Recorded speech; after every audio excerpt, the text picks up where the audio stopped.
Hello and welcome. You're watching Coronavirus Facts versus Myths. I'm Rishika Barwa. In order to speed up the vaccination process in India, there are two key developments that have taken place. Let's break it down for you.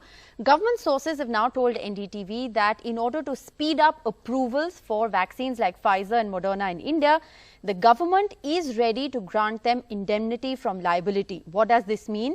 Well, companies like Pfizer and Moderna who apply for emergency use authorization of their vaccines in India will be granted protection against legal proceedings along the lines of what's been granted elsewhere in other countries. Health Ministry sources have said that in other countries they've done it, and thus there is no problem in granting legal protection from any claims that are linked to the use of these companies' COVID-19 vaccines here in India. Remember, this has been a long-standing demand as far as both Pfizer and Moderna are concerned. In another key waiver that has taken place to expedite the process of foreign vaccines coming to India, the drug regulator has decided to do away with one of the requirements, which was India-specific trials for a foreign vaccine to be approved by specific countries and the WHO for emergency use. Now, the Drug Controller General of India has waived off the requirement for foreign companies to carry out post-launch bridging trials and to test the quality and stability of vaccines in India if they want approval from the India health bodies. But even with these concessions, it's going to take some time for both the Pfizer and the Moderna vaccines to join India's vaccination program, because remember, there is a huge worldwide demand for these COVID shots. India hasn't even placed its orders yet. Remember, Pfizer had applied to India for emergency use authorization in December 2020, but it withdrew it earlier this year after talks with the government failed. So what do these developments essentially mean for India's fight against COVID?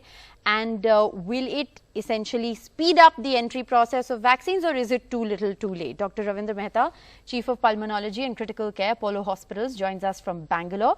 We also have Dr. Ishwar Gilada, Consultant and in HIV and Infectious Diseases and Secretary General, Organized Medicine Academic Guild, joining us as well. Thank you both very much for sparing your time and being with us on Coronavirus Facts versus Myths. Dr. Gilada, if I can begin by asking you, how are you looking at these developments? Two key steps have been taken by the government to expedite foreign vaccines coming to India. I think it is better late than never, and we would like to have as many vaccines as possible, whether they are indigenous or imported, and we need to vaccinate the maximum possible population within next 7 to 8 months. If we don't do that, the second round of vaccination will start, because the vaccine's life is only 10 to 12 months. And in that sense, I think they have taken a very good step, and they should open up to more and more vaccines which are approved abroad, particularly in USA and European countries. Right. Dr. Mehta, if I can come to you at the moment, there have been concerns about the logistical issues associated with both Pfizer and Moderna, given the fact that, you know, the cold chain requirement doesn't suit India's needs. How will these vaccines be transported to far-flung rural areas? You know, all of those were some of the major logistical reasons that were cited initially, which is why these vaccines were not considered viable for India. Exactly. So I think we're just we're having a deja vu moment where we talked of this a while ago and we said -70 is not compatible with a warm tropical country. Having said that, Pfizer has released its massive juggernaut and shown that this rollout has very much been possible in probably the largest numbers ever in mankind. I mean, between Pfizer and Moderna, I think the numbers are the highest at this point. So I think there is little doubt that having set a track record and understanding the Indian dynamics, pick and choose may happen, but it's quite possible that this is going to roll out in the way which is required. And as Dr. Gilada pointed out, we really need stuff on the ground. Let's not forget, 3 things are coming out. A, pediatric stuff. They are ahead of the trials. They just published in the New England Journal that their 12 to 8 adolescent group is 100% successful. We need those vaccines to come fast. Our trials are behind. B, combination vaccines are being talked about. As these resistant mutants come, these guys go back to the lab, tweak up and come back to us. The R&D pathway we require. 3, whatever relationship gets set up can be expanded to new drug, new stuff, new developments. We need to set up the relationship first. So I think many of these things we have to take advantage of the R&D, the safety record, and of course these huge, a change of mindset is this massive. Right. Doctor, sorry to have interrupted you there, but two quick responses that I want to get. I mean, this has raised questions on why the government didn't do it earlier. Now, waiving off bridging trials, for instance, Dr. Gilada, bridging trials obviously serve a purpose. Trying a vaccine on the indigenous population obviously serves a purpose, which is why this process was in place until recently. Any risks associated with the fact that this vaccine has not been tried on Indians? I don't think there is a major risk, and at this situation, we need to see what are benefits, what are the risks. Had they done earlier, we had at least 4 months more in hand, and we could have had this vaccine. Secondly, at that time, they could have negotiated vaccine prices in a much better way, because that time India was much powerful. Everybody was thinking that India is a vaccine powerhouse, pharma powerhouse. Today, we are in a different shape. We are shown as we are beggars. We need vaccine. Our people have not produced the way it is required, and therefore we cannot negotiate with them on cost too much. Similarly, we had to accept all the conditions, whether indemnity or no bridging trial. And when any vaccine is approved by European FDA or US FDA, they are more stringent than our FDA. So we should have agreed at that time. We could have done side by, because when we are clearing this in emergency use authorization, we could have done side-by-side trial, and we should have allowed. But I think we did not do that. Anyways, it is allowed, but they should do the same thing for a lot of other drugs, which they are not doing. And right. Our FDA has to do work on those drugs. Like, for example, emergency use authorization was issued for Favipiravir, and Favipiravir is now dropped from all the guidelines, but they have not withdrawn that emergency use authorization. Right. So it is being sold over the counter.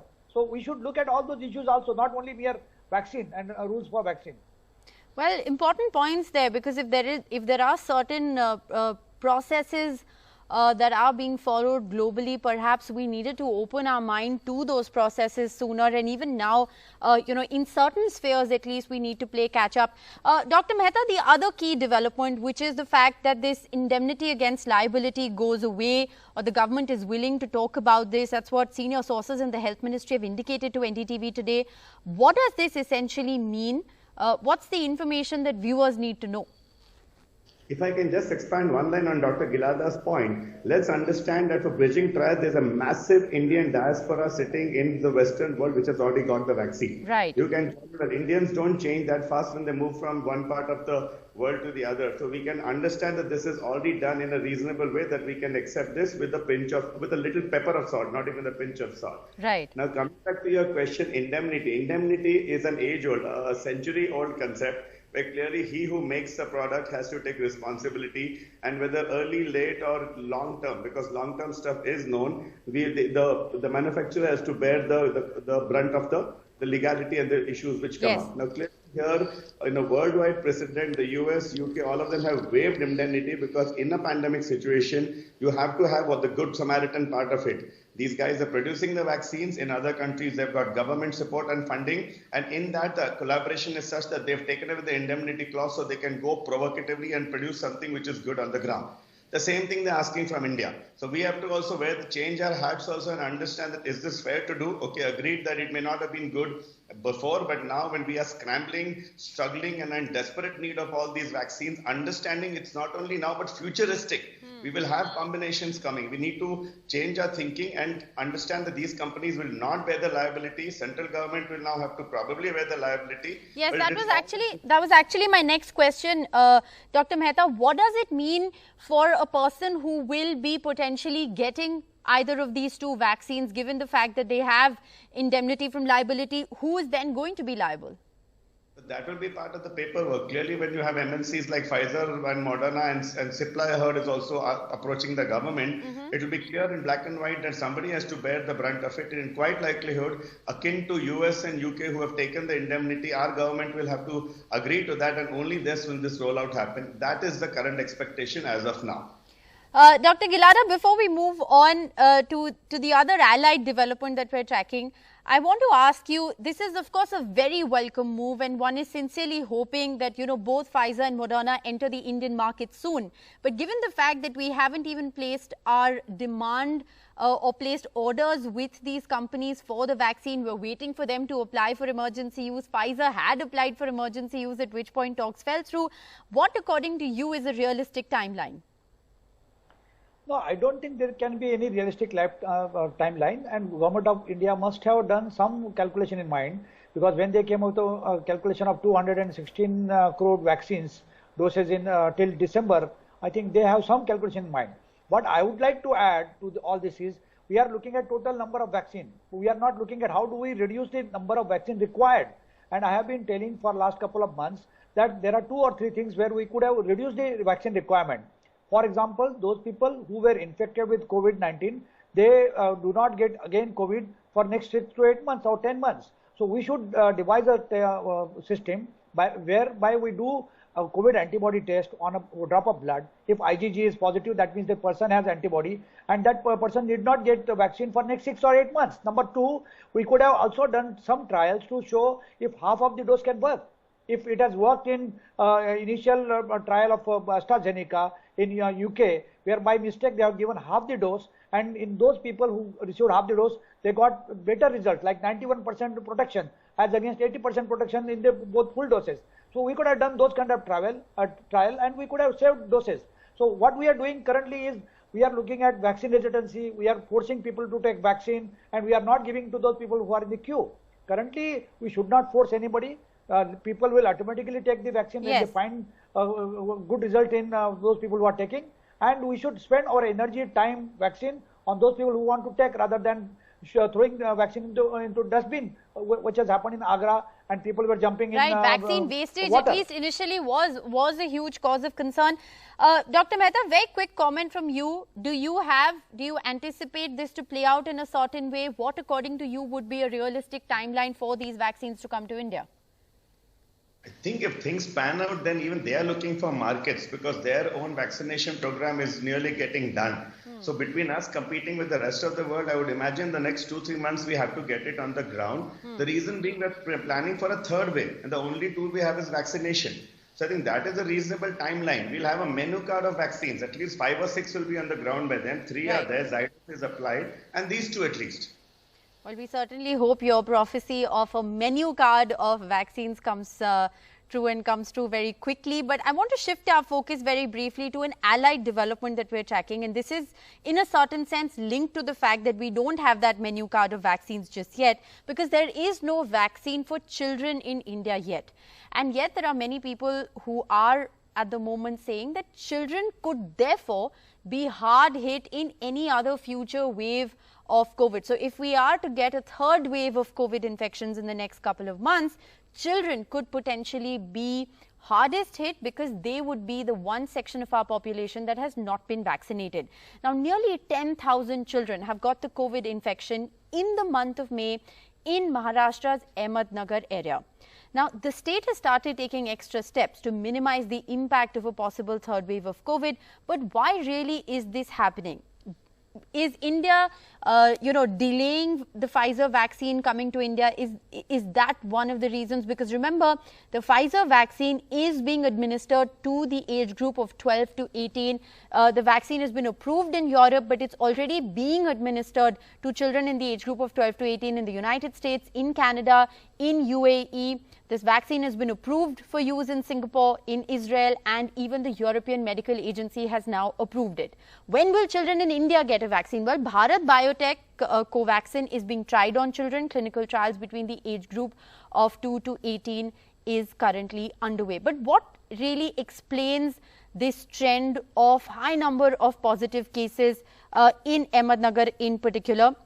Dr. Jaisal joins us. He's a senior consultant pediatrician from the Fortis Hospital in Mumbai. Dr. Jaisal, are you worried when you look at these numbers? 10,000 cases in the month of May, all in the age group of 0 to 20 being reported from Ahmednagar? Yeah, that is a matter of the big concern actually for all of us, and probably it's an example also for us to be ready for all the possibilities in the future. In general, less than 5% of the children getting infected with the COVID-19 requires hospitalization, and maybe less than 1% actually requires ICU care. But even if we just count this percentage in the population of 10,000 children in Ahmednagar, which is a cluster spread, there is going to be a lot of need for the resources for the children to be taken care of because of the COVID infection immediately or with the post-COVID complications. So that is a seriously a matter of the concern.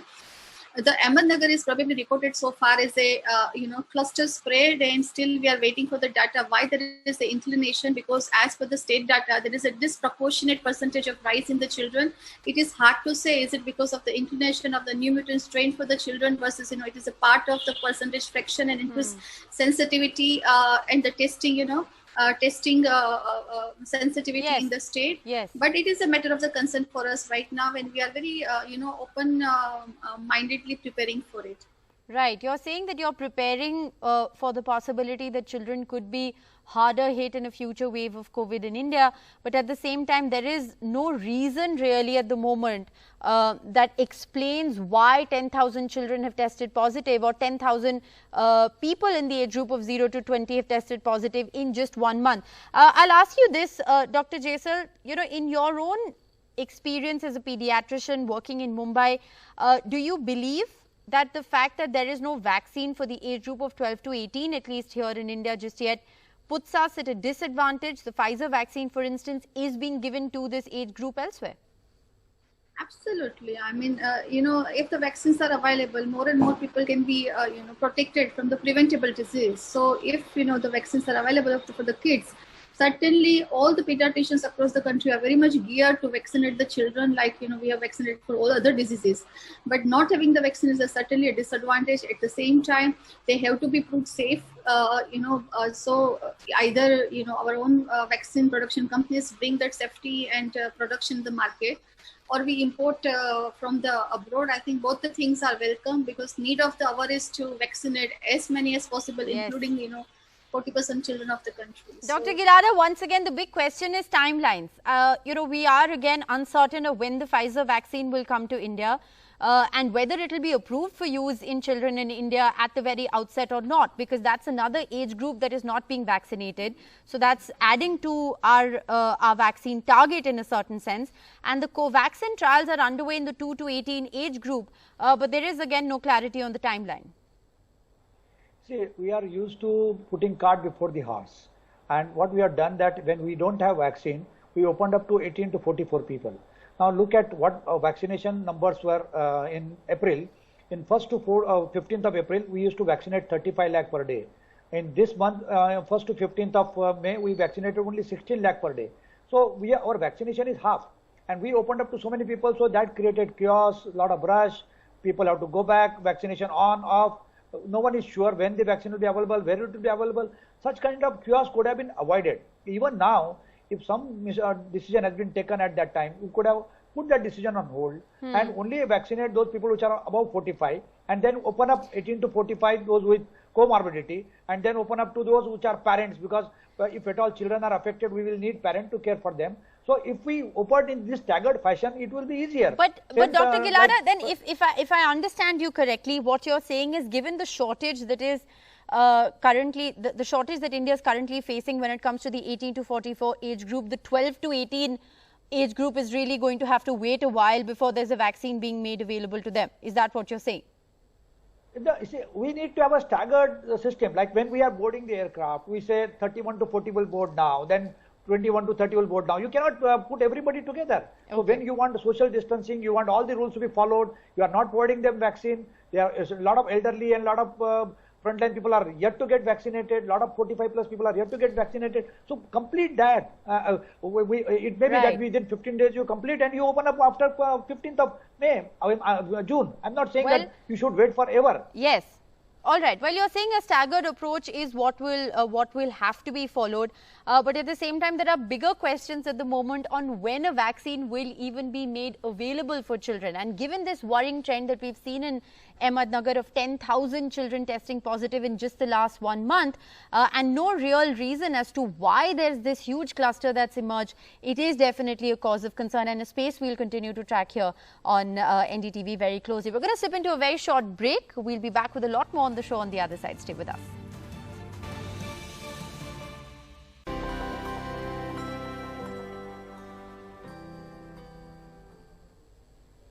Welcome back on to our special campaign, Vaccinate India, in partnership with Google. Well, we all take to Google to access the information we need about the pandemic and about vaccines. We're discussing the questions you may have about the vaccines. Dr. Ishwar Gilada continues to be live with us. Dr. Gilada, the first question that comes to everyone's mind when you talk about the COVID-19 vaccines is safety. Is the COVID-19 vaccines, the 2 vaccines available in India at the moment, are they safe? Let us understand what are trials. First, they do a laboratory trial, animal trial, then phase 1 human trial, phase 2 human trial, and phase 3 human trial. After phase 2, emergency use authorization can be given. So first one is the safety. So first and most important is safety in the vaccine. And only if it is safe, then they can go to phase 2 or phase 3 trial. Right. So remember one thing, it is a 100% safe vaccine. Secondly, when we look at second part, phase 2, you look at efficacy, whether vaccine is getting that efficacious is result. And phase 3, you see both of them and immunogenicity in a larger population. And they are done in thousands of population. So people should not be concerned at all as far as safety is concerned. Now, efficacy wise, yes, there are 3 parameters to look at.